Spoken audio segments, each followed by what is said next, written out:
राष्ट्रीय परिदृश्य का ये दूसरा वीडियो है। पहले वीडियो का लिंक डिस्क्रिप्शन में दिया गया है, वहां से आप पहले वीडियो तक जा सकते हैं। आइए इस वीडियो का पहला सवाल देखते हैं कि 3 जून 2020 को केंद्रीय मंत्रिमंडल ने किस मंत्रालय के अंतर्गत अधीनस्थ कार्यालय के रूप में भारतीय औषध और होम्योपैथी के लिए औषध कोष आयोग की पुनर्स्थापना को अपनी मंजूरी दी है। तो इस मंत्रालय का नाम है आयुष मंत्रालय। आयुष मंत्रालय के अंतर्गत भारतीय औषध आयोग जो है बनाया जाएगा, जिसके अंतर्गत जो है अधीनस्थ कार्यालय के रूप में ये काम करेगा। और यहाँ पर देख सकते हैं कि इसमें गाजियाबाद में वर्ष 1975 में स्थापित 2 केंद्रीय प्रयोगशालाओं pharmacopoeia laboratory for Indian medicine और होम्योपैथिक फार्माकोपिया लेबोरेटरी का विलय कर दिया गया है। अब चूंकि विलय कर दिया गया है, इसलिए यहाँ पर प्रश्न में लिखा हुआ है कि औषध कोष आयोग की स्थापना को पुनर्स्थापना को मंजूरी प्रदान किया है। तो पुनर्स्थापना का मतलब यही है कि इसका नवीनीकरण किया गया है। और नवीनीकरण किस तरीके से किया गया है, तो इसमें गाजियाबाद में स्थापित ये जो 2 प्रयोगशालाएं हैं, इन्हीं दोनों प्रयोगशालाओं का विलय करके इसका जो है पुनर्स्थापना की गई है।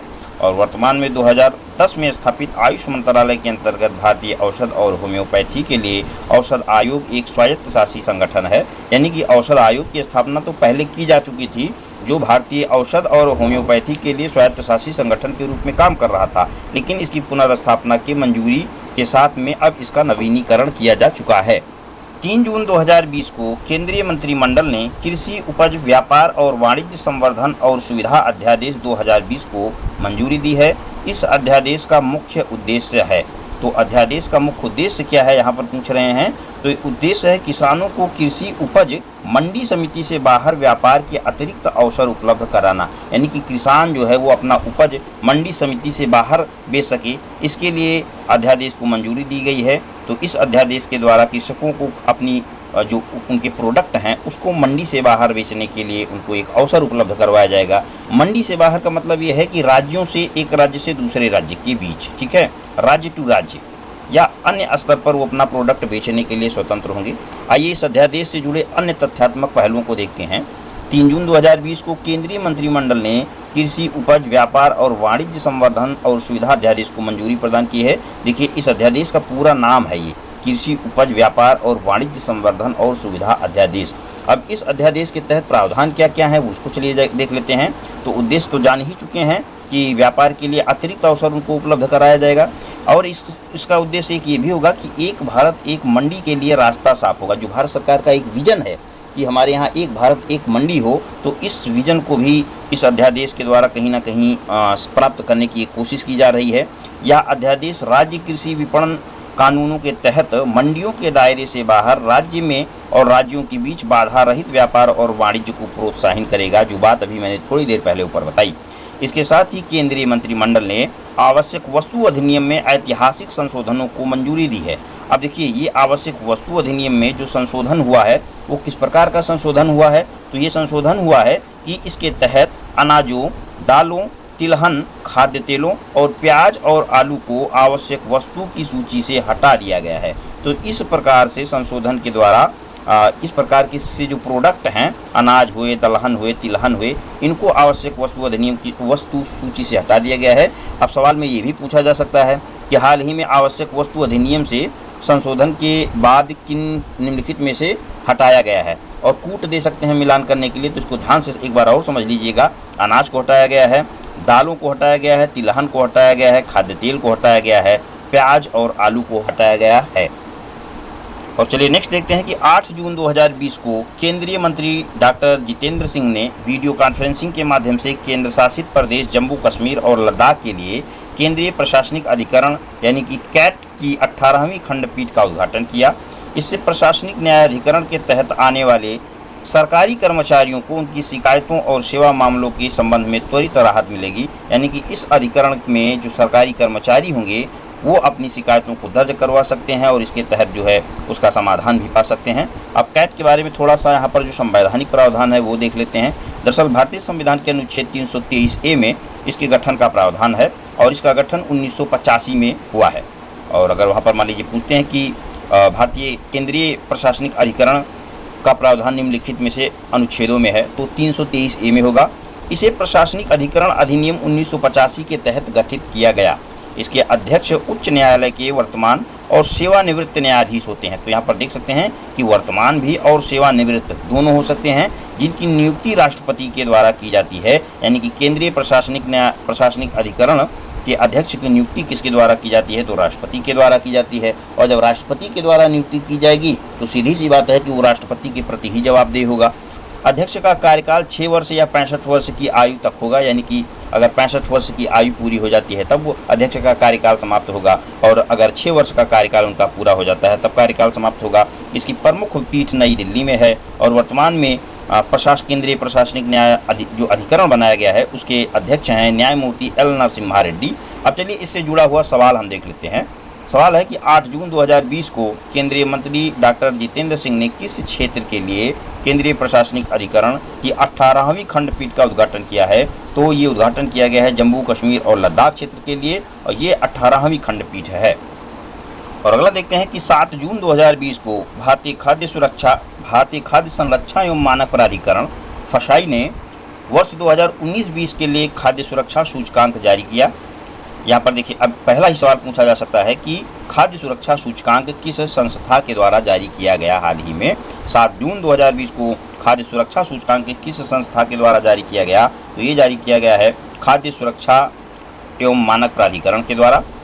अब देखते हैं इस सूचकांक में 3 श्रेणियों में राज्यों को बांटा गया। अब वो कौन कौन सी श्रेणियां हैं, पहला है बड़े राज्य, छोटे राज्य और केंद्र शासित प्रदेश। अब इस खाद्य सुरक्षा सूचकांक में जो मापदंड बनाए गए थे बड़े राज्यों के लिए, छोटे राज्यों के लिए, केंद्र शासित प्रदेशों के लिए, वो कौन कौन से मापदंड थे उनको देख लेते हैं। तो पहला मापदंड था खाद्य परीक्षण सुविधाएं, दूसरा था मानव संसाधन और संस्थागत डाटा, तीसरा था अनुपालन, चौथा था प्रशिक्षण, और अंतिम था उपभोक्ता सशक्तिकरण के अलावा क्षमता निर्माण। यानी कि जो उपभोक्ताओं की क्षमता है उसको किस तरीके से मजबूती प्रदान किया जाए। इन 5 तरह के मापदंडों को खाद्य सुरक्षा सूचकांक में आधार बनाया गया था। अब चलिए खाद्य सुरक्षा सूचकांक में स्थान पाने वाले कौन कौन से राज्य हैं, तो बड़े राज्यों में 3 शीर्षतम स्थान पाने वाले राज्य हैं गुजरात, दूसरा है तमिलनाडु, तीसरा है महाराष्ट्र। वहीं छोटे राज्यों में गोवा, मणिपुर तथा मेघालय शामिल हैं। और वहीं केंद्र शासित प्रदेश की बात करें तो दिल्ली, चंडीगढ़ और अंडमान निकोबार द्वीप समूह शामिल है। अब चलिए इससे जुड़ा हुआ प्रश्न देखते हैं। प्रश्न क्या है, प्रश्न है 7 जून 2020 को भारतीय खाद्य संरक्षा एवं मानक प्राधिकरण द्वारा वर्ष 2019-20 के लिए खाद्य सुरक्षा सूचकांक जारी किया गया।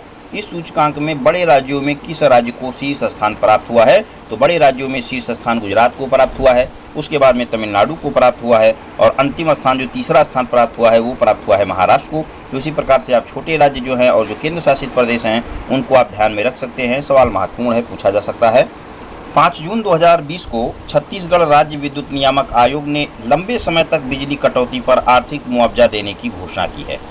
तो आपको बता दें कि छत्तीसगढ़ राज्य विद्युत नियामक आयोग है, अगर विभिन्न क्षेत्रों में यहाँ पर मंथली वाइज है और घंटे के हिसाब से है, अगर उससे ज़्यादा बिजली की कटौती होती है तो जो भी विद्युत वितरण कंपनी होगी उसको आर्थिक मुआवजा देना पड़ेगा। चलिए अब यहाँ पर और इस योजना से जुड़ी चीज़ों को समझते हैं। पहले यह योजना छत्तीसगढ़ राज्य विद्युत नियामक आयोग विद्युत वितरण निष्पादन हेतु मानक विनियम 2020 के तहत फलीभूत हुई है।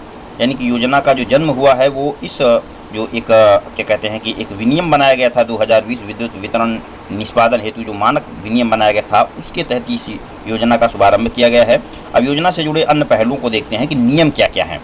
तो नियम है कि प्रत्येक विद्युत वितरण लाइसेंसी को 10 लाख तथा उससे अधिक जनसंख्या वाले शहरों के लिए अप्रैल से जून की अवधि में किसी भी माह 10 घंटे से अधिक विद्युत आपूर्ति बंद होने की स्थिति में विद्युत कंपनी द्वारा उपभोक्ता को आर्थिक क्षतिपूर्ति देनी होगी। यानी कि अप्रैल से जून महीने में अगर 10 लाख से अधिक जहां पर जनसंख्या है वहां पर 10 घंटे से ज़्यादा बिजली अगर कटती है तो वहां पर जो है कंपनी को क्षतिपूर्ति देना होगा। वहीं पर उपरोक्त महीनों में अन्य नगरीय तथा ग्रामीण क्षेत्रों के लिए 20 घंटे से निर्धारित की गई है। यानी कि जहां की आबादी 10 लाख से कम है तो वो जो नगरीय क्षेत्र हैं और जो ग्रामीण क्षेत्र हैं उनके लिए यह अवधि 20 घंटा तय की गई है अप्रैल से जून महीने के लिए।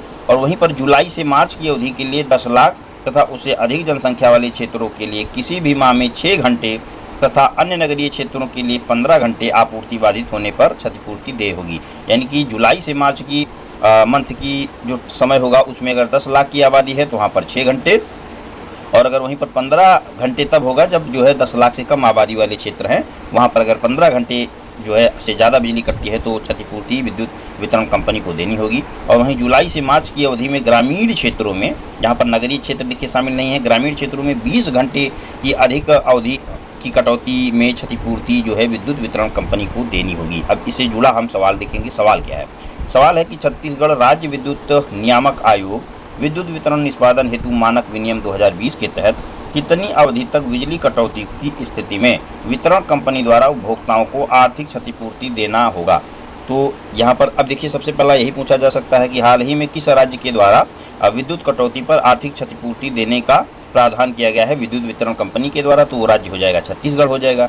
अब यहाँ पर पूछा जा रहा है कि सवाल इन निम्नलिखित कथनों में से सत्य कौन से हैं, तो चलिए सही कथन को देख लेते हैं। वैसे यहाँ पर बता दें कि सारी स्टेटमेंट इसके सही हैं, क्योंकि सवाल में लिखा है कि 10 लाख तथा उससे अधिक जनसंख्या वाले शहरों के लिए अप्रैल से जून की अवधि में किसी भी माह में 10 घंटे से अधिक की कटौती होगी तो क्षतिपूर्ति देना होगा, तो ये स्टेटमेंट सही होगा।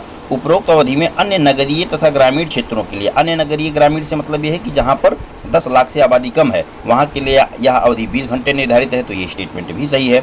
और वहीं जुलाई से मार्च की अवधि में 10 लाख तथा उससे अधिक जनसंख्या वाले शहरों के लिए किसी भी माह में 6 घंटे, अन्य नगरीय क्षेत्रों में 15 घंटे तथा ग्रामीण क्षेत्रों में 20 घंटे से अधिक की विद्युत आपूर्ति बंद होने की स्थिति में क्षतिपूर्ति देना होगा। तो यहाँ पर देख सकते हैं कि इसके तीनों स्टेटमेंट सही हैं। तो इसी सवाल के साथ में राष्ट्रीय परिदृश्य का वीडियो समाप्त होता है और आगे की वीडियो में हम IR की बात करेंगे। जो अंतर्राष्ट्रीय रिलेशंस हैं, जो अंतर्राष्ट्रीय जगत से जुड़ी घटनाक्रम हैं, उनको हम देखेंगे। तब तक के लिए आप चैनल को सब्सक्राइब कर लीजिए और लाइक शेयर कर दीजिए। अपने सुझाव भी हमें कमेंट बॉक्स में बताइए।